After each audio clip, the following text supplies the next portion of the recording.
Africa Business News, proudly sponsored by EY.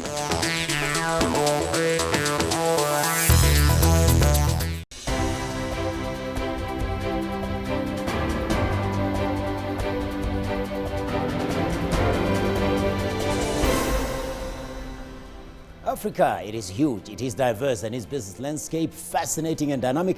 And that's our business here on your favorite weekly African business stop. Esther Awin in Lagos gives us the news from West Africa. And with me in the Johannesburg studio is Christine Mundwa. My name is Victor Homoiswana, and this is the Africa Business News. In our Johannesburg studio, I'm with Christine Mundwa. Last week when we were talking here on Africa Business News, the FIFA bribery story was still mired in denials. Things have since cleared up a bit with the big kahuna of FIFA, Sepp Blatter, stepping down and the bribery accusation net being cast even wider, as wide as Brazil for their 2014 Soccer World Cup. South Africa is also surviving a ratings downgrade by a whisker though. However, the bigger show in town was the World Economic Forum Africa down in Cape Town. Christine is going to share some of the insights on the proceedings there. Christine, WEF, it's always called a talk shop, but I believe there's a lot more that happens at World Economic Forum Africa. What's your take? Certainly. So while we don't see sort of concrete action coming out of it and people coming back and said, last year we said we'll do this, here it is, it's done. I think for me, the affirmation was that, you know, Africa's growth story is still intact. Now, bearing in mind, this was, of course, the WEF Africa, the 25th one, and they've had their highest attendance to date. Now, that's quite telling because these people are from the African business community as well as for the international business community.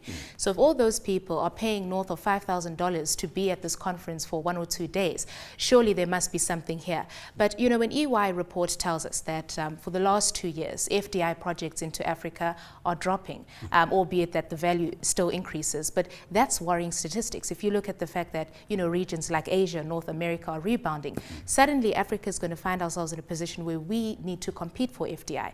In that case, given the backdrop of all that's going on the continent, how we will fare compared to an Asia and compared to a North America. But speaking to business leaders there from both the continent and outside the continent, I think our story is still intact. They're still looking at us because of, you know, if you look at our youth dividend, if you look at untapped areas in terms of infrastructure, a lot of opportunity is there. And for me, that was the affirmation that our story is still intact. Okay, before we move to the next story, let's take a look at some of the insights that came out of the World Economic Forum on Africa. Manufacturing is a key, really, area for us. One of the things that, as a continent, we are working on is to make sure that we open up our boundaries between countries so that trade can flow. But one of the things that we are aware of is many of the things that we trade in are actually not made in Africa, not made in our countries. Over 70% of international trade is in manufactured goods. And yet the share of Africa's manufactured goods is insignificant. And so we are working hard as a continent to push our industrialization agenda so that we can produce more things that we consume in our respective countries as opposed to relying on imports. And so in Kenya, what we're doing is we are driving that lead on industrialization through agriculture.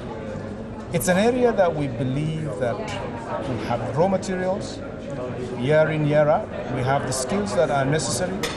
And agro-processing will be a key driver of industrialization in our country, but I'm certain in other countries as well. If I look at the situation today, of course, it's much more complex. The expectations are much higher. The global economic, but also geopolitical context is much more difficult. So, nevertheless, I'm very positive about the potential of Africa. And I think there will be always 2 steps forward if there is 1 step back. It has always been that the exchange rate is a shock absorber. In a period where we experience a surge in capital flows, the currency absorbs that by appreciating. And in the current environment, though, we should not be talking about rand weakness, we should be talking about dollar strength. Because when you looked at the rand against the euro, that the rand has actually either strengthened or had been stable against the euro. It's just amazing how we all get obsessed about one currency pair being the dollar against the rand. But for economies across Africa, often it can feed inflation. There's a lot of imports that come in here from around the world. It can feed inflation. Does it not concern you? Would you ever consider maybe defending the currency at all in the future? Our experience in trying to defend the currency has been a spectacular failure. The Reserve Bank tried in 1998 and we failed spectacularly, and it is not a useful thing to try and do. I think the notion that central bank can control the exchange rates, I think we've got to get that out of our mind. The markets are far, far, far, far deeper than the reserves that we could even have in order to try and defend a level. There's a lot of infrastructural projects on the continent that will also facilitate intra-African trade. But I've always emphasized that you do need to bring the private sector in and let the partnership be a partnership between the governments, the investment communities, both local and international. And that always gives me comfort that these projects make sense, that they are sustainable, that they will have sufficient revenue to facilitate their continued functioning. Of course, First National Bank is set to launch its own mobile network. Christine, even Always On is going to launch a Wi-Fi telephone service or mobile cell phone service. What is the strategy behind FNB launching a mobile service network? Well, this is an interesting one. I think it all goes to, now competing for customers and stuff. Once again, it makes FNB the first to be issuing such a service. Now, how they will do it is that this network that they are launching will roam on the infrastructure of one of the existing cell phone providers in this country. It's one of the smaller ones, Cell C. And so it's this game about, it's going to be offered to FNB customers. And just listening to the gentleman who's responsible for this project, he says, anybody who's not banking with FNB, why would you not want to? Now, we know that the bank is already offering people contracts to get tablets, to get cell phones, and now they'll be in a position where they can actually offer you a contract with your data, with your voice. So it's all very interesting, and the rates are quite reasonable. If you consider one having the FNB app, if you compare, for instance, the rates on a normal cell phone contract provider versus this, if you're holding the app, there are too many incentives for one not to want to. And that's what the CEO of Always On told me about their Wi-Fi network. He said the rates will be much, much lower. But most of all, you don't need like a WhatsApp call where the person you're calling needs to have the same app. You don't need that. You could be calling a landline, you could be calling a cell phone on another network, but wherever there's an Always On network, Wi-Fi network, you'll be able to do that. Of course, I said to him the number will be an 087, which will make people feel for a while they are being called by salespeople.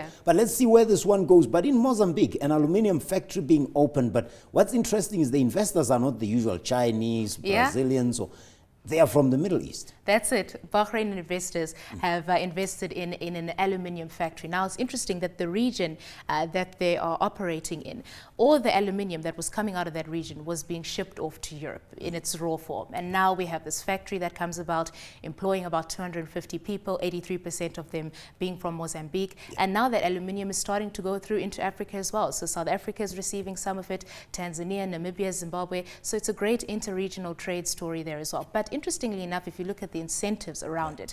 So what the Mozambican government has done is this factory is situated in an industrial free zone. So for the next 10 years, they're not going to be subject to any corporation taxes, which of course is a huge incentive for companies like that. But like you say, interesting, a company all the way from the Middle East, Bahrain. Well, we often overlook the Middle Eastern investors. They are a lot more active on the African continent than we give them credit for. That's Christine Mundwa. Next up in Lagos, Esther Aweni will chat to us about West Africa. Esther, Abuja is estimated to lose about 500 million naira due to the current fuel crisis as President Buhari goes to the G7 meeting. How about the Central Bank of Nigeria and its stance on the exchange rate? Well, Victor, I think the Central Bank of Nigeria was just testing the waters to see or to gauge market reaction and see if the market is ready for a possible looser currency regime, and also to gauge demand and supply dynamics. Now, some analysts believe the change was too small to be called a revaluation, particularly in the face of dwindling foreign exchange reserves. Now, the CBN on its part has downplayed this latest development, saying it's not putting a fixed rate on the dollar as the move merely reflects the current state of the dollar supply in the market. However, some currency analysts say this move raises concerns about the impact that it could have on Nigeria's forex reserves, which currently stand at just over $29 billion. That's about equivalent to about 5 months of imports. But for now, things are pretty quiet at the currency markets and the Naira remains stable. CBN ain't what it used to be, and gold mining adding a lot of value to the economy of Ghana, according to a study into the economic impact of Newmont Ghana. Tell us about that. Well, it appears to have, Victor. According to Newmont Ghana's socio-economic impact assessment of its operations on the Ghanaian economy, the Ahafo mine is a significant contributor to the Ghanaian economy.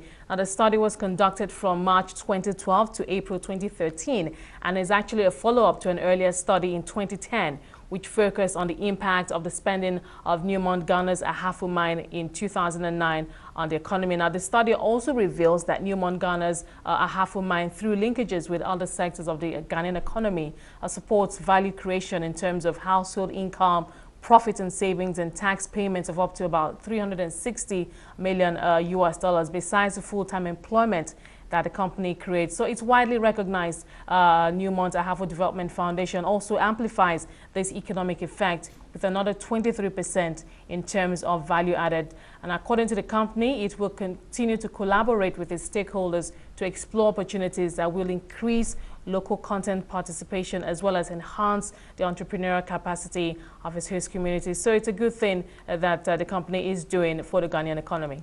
Esther, stock pick time. What share would you recommend I buy in your part of the world if I had to invest?